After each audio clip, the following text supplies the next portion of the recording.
Hello everyone, welcome to learner B extra. I am Shivani Chauhan. इस वीडियो में हम देखेंगे क्लास 9 साइंस की बुक का chapter 15 improvement in food resources की जो बैक एक्सरसाइज होती है ना, एनसीईआरटी एक्सरसाइज के सॉल्यूशंस हम इसमें देखने वाले हैं। तो पहला क्वेश्चन है, एक्सप्लेन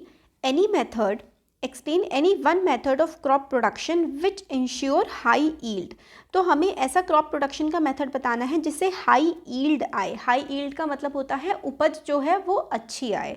इसका हमें एक मेथड बताना है कि किस तरीके से हम लोग फसल को उगाएं कि उपज अच्छी आ जाए। इसका आंसर है one method used for crop production which ensure high yield is plant breeding. It is the science involved in improving the variety of crops by breeding plants. तो क्या होता है देखते हैं।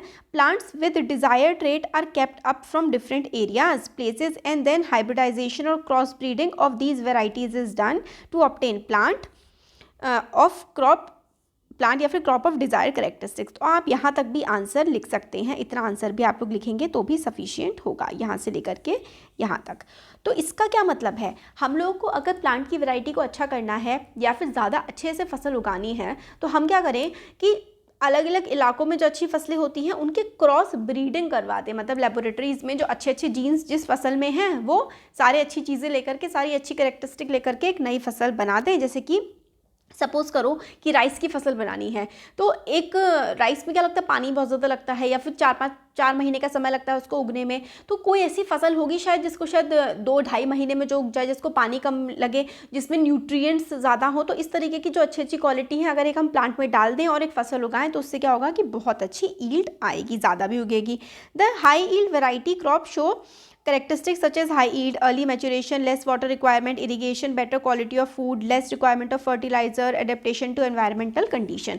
मतलब environmental condition में अच्छे से वो अडेप्ट हो जाएगा, बीमारियां नहीं लगे उस पेड़ को और उसको फर्टिलाइजर्स की, खाद वगैरह की कम ज़रूरत हो, पानी की कम ज़रूरत हो और खूब सारी उपज दे। तो वो एक अच्छा, हम लोग क्या मानते हैं उसको कि एक अच्छी फसल ये है। नेक्स्ट क्वेश्चन है, why are manure and fertilisers used in fields. तो हम लोग अपने खेतों में मैन्योर्स या फिर फर्टिलाइजर्स का इस्तेमाल क्यों करते हैं। तो इसका आंसर है they are major source of nutrients of plant. तो जो मैन्योर्स हैं, फर्टिलाइजर्स हैं, इससे क्या मिलते हैं, प्लांट्स को न्यूट्रिएंट्स मिलते हैं। They are used to ensure good vegetative growth. इससे क्या होता है, प्लांट्स की जो ग्रोथ होती है ना वो अच्छी होती है, अच्छे से उसमें पत्तियां आएंगी, ब्रांचेस आएंगी या फ्लावर्स आएंगे। And production of healthy plants that result in high crop yield. अगर प्लांट हेल्दी होगा तो खूब अच्छी फसल होगी, इसलिए मैन्योर्स और फर्टिलाइजर्स का इस्तेमाल किया जाता है। नेक्स्ट क्वेश्चन है, what are the advantages of intercropping and crop rotation. Intercropping और क्रॉप रोटेशन जो होते हैं इसके फायदे क्या होते हैं। तो इसका आंसर है एडवांटेजेस ऑफ इंटरक्रॉपिंग का मतलब होता है कि एक फसल उगा दी उसी फील्ड पे, फिर दूसरी फसल उगा दी, मतलब 3-4 फसलें एक फील्ड पे उगा रहे हैं अगर एक खेत में, तो उसको इंटरक्रॉपिंग कहते हैं। इससे सॉइल की फर्टिलिटी यानी कि उर्वरकता की, उसकी उपज अच्छी बनी रहती है, अच्छी फसल उगती है खेत में। प्रोडक्टिविटी पर यूनिट एरिया, एक एरिया में कितनी ज़्यादा चीज़ उगाई जा सकती है वो भी बढ़ जाती है। सेव्स टाइम एंड लेबर और टाइम भी बच जाता है क्योंकि एक ही खेत पे आप एक ही समय पर अलग अलग फसलें लगा रहे हैं। इंटरक्रॉपिंग CROPPING, ठीक है, intercropping ensures maximum utilization of nutrients supplied and also prevent pest and disease from spreading to the plants belonging to one crop in a field। तो अच्छे से फसल अच्छी उगती है और जो कीड़े मकोड़े होते हैं, एक फसल पे अगर कीड़े लग गए, एक फसल ख़राब हो गई, तो जो हमने 3-4 और फसलें लगा रखी हैं उसी फील्ड पे हो सकता है वो अच्छे से चल जाएँ, तो इतना ज़्यादा लॉस भी नहीं होता फिर फार्मर को। एडवांटेजेस क्रॉप रोटेशन के क्या हैं, it improve soil fertility. Rotation करके मतलब एक बार एक फसल लगा दी, फिर अगले सीजन में दूसरी फसल लगा दी, फिर तीसरी फसल लगा दी, इस तरीके की क्रॉपिंग को हम लोग क्रॉप रोटेशन कहते हैं। इससे सॉइल की फर्टिलिटी बनी रहती है। It avoids depletion of particular nutrient from the soil. तो सपोज करो कि एक ए फसल है और वो कैल्शियम ले रही है ज़मीन में से सारा, तो अगर आप वही फसल बार बार उगाते रहोगे तो ज़मीन में तो सारा कैल्शियम खत्म हो जाएगा, या फिर वो मैग्नीशियम ले रही होगी तो ज़मीन में सारा मैग्नीशियम खत्म हो जाएगा और उसको रेप्लेनिश दोबारा से उगने में बहुत ज़्यादा, दोबारा से बनने में टाइम लगेगा। इसलिए अलग अलग टाइप की फसल लगानी चाहिए ताकि अलग अलग न्यूट्रिएंट्स का इस्तेमाल हो और न्यूट्रिएंट्स खुद को बनाने का भी न्यूट्रिएंट्स को टाइम मिल जाए ज़मीन में।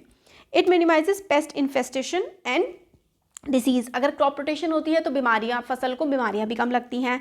और it help in weed control. Weed क्या होता है? जो अनवांटेड प्लांट्स होते हैं ना, जिनकी हमें ज़रूरत नहीं होती, घास फूस, उसको वीड कहते हैं। It prevent change in the chemical nature of soil. तो केमिकल नेचर जो है सॉइल का बदल जाता है। कई बार एक ही फसल उगाते रहे तो हो सकता है सॉइल एसिडिक हो जाए, बेसिक हो जाए या बंजर भी हो जाए। तो इससे क्या होता है? सॉइल बची रहती है, अच्छी रहती है अगर क्रॉप रोटेशन हम करते हैं तो। नेक्स्ट क्वेश्चन है question number 4, what is genetic manipulation? Genetic manipulation क्या होता है और ये किस तरीके से, how is it useful in agricultural practices? Agriculture practices में ये किस तरीके से यूजफुल है?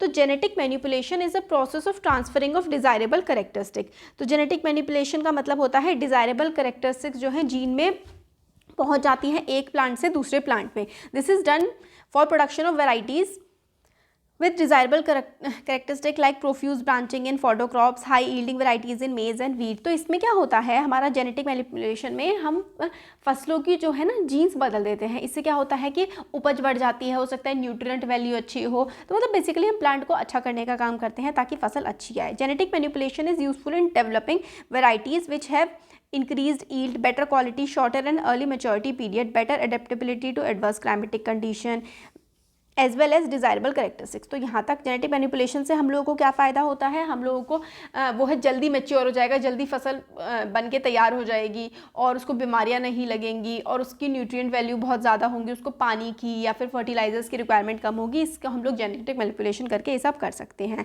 और ये यहाँ तक आप लोग लिख लें, इतना ही काफ़ी है, इससे आगे की ज़रूरत नहीं है। ठीक है, तो ये सब मैंने आपको समझा दिया है। वैसे नेक्स्ट है question number 5, how to storage grain looses losses occur. तो स्टोरेज ग्रेन के लॉसेस कैसे होते हैं?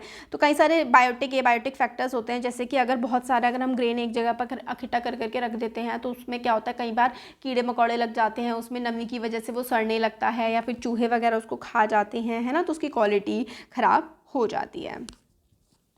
एबायोटिक फैक्टर्स है ना, टेम्परेचर ज़्यादा है, ह्यूमिडिटी ज़्यादा है, उससे ख़राब हो जाता है। बायोटिक फैक्टर जैसे कि कीड़े मकोड़े लग जाते हैं, ख़राब कर देते हैं फसल को। क्वेश्चन नंबर 6 है, फसल को मतलब रखा हुआ जो गेहूँ या फिर चावल है। How do good animal husbandry practices benefit farmers? Animal husbandry का मतलब होता है पशुपालन। पशुपालन को अगर अच्छे से किया जाए तो उससे किसानों का कैसे फ़ायदा होता है? तो इसका आंसर है good animal husbandry practices are beneficial to farmers in the following way. इस तरीके से बेनिफिशियल होती हैं। Improvement of breeds of the domesticated animals. तो जो डोमेस्टिकेटेड एनिमल होते हैं, डोमेस्टिकेटेड एनिमल का मतलब है जो जानवर पाला हुआ है उसकी जो ब्रीड होती है, मतलब वो और अच्छे से, जैसे कि दूध लेने के लिए आपने गाय भैंस पाली हुई है तो आप उसका ध्यान रखोगे, उसको अच्छा खाना खिलाओगे तो क्या होगा, वो अच्छा दूध देगी। Increasing the yield of food stock such as milk, egg और मीट। आप ध्यान रखोगे तो मिल्क हो गया, एग हो गया, मीट हो गया, सब अच्छे से मिलेगा। Proper management of domestic animals in terms of shelter, feeding care, protection against disease is helpful in improving the quality as well as quantity of the products obtain from them. तो proper management, आप अगर उनका ध्यान रखेंगे, उनकी health का ध्यान रखेंगे, उसको अच्छे से खाना खिलाएंगे, प्रॉपर शेल्टर देंगे, उसको प्रोटेक्ट करेंगे बीमारियों से, तो क्वांटिटी या फिर क्वालिटी जो होगी, जो हम दूध निकाल रहे हैं, जो उसमें से अंडे आ रहे हैं या फिर जो उसका मीट है, वो अच्छी क्वालिटी का होगा।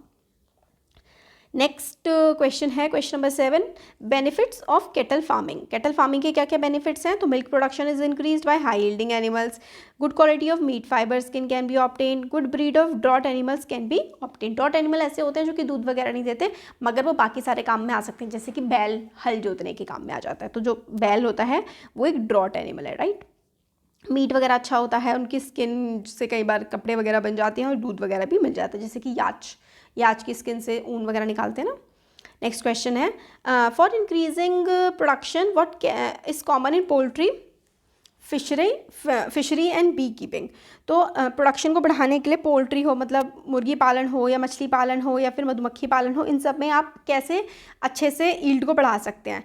Through cross breeding production of poultry, fisheries and bee keeping can be increase. तो मतलब क्रॉस ब्रीडिंग करवा के अच्छी अच्छी वेराइटीज़ जो है जीन्स लेकर के आओ, अच्छे जीन्स डाल दो जानवरों में, तो अच्छी जो है ब्रीडिंग कर सकते हैं। ब्रीडिंग का मतलब होता है जैसे कि मान लो कि मछली थी, पहले उसमें कम मांस निकल रहा था मछली में, या फिर वो अच्छी टेस्ट नहीं हो रहा था, उसकी न्यूट्रिएंट वैल्यू अच्छी नहीं थी, फिर आपने क्या करा कि कहीं दूसरे इलाके की मछली के साथ उसकी ब्रीडिंग करवा दी, तो जो ऑफस्प्रिंग आएगी, जो बच्चा पैदा होगा, उसमें क्वालिटीज़ अच्छी होंगी। ये होता है क्रॉस ब्रीडिंग।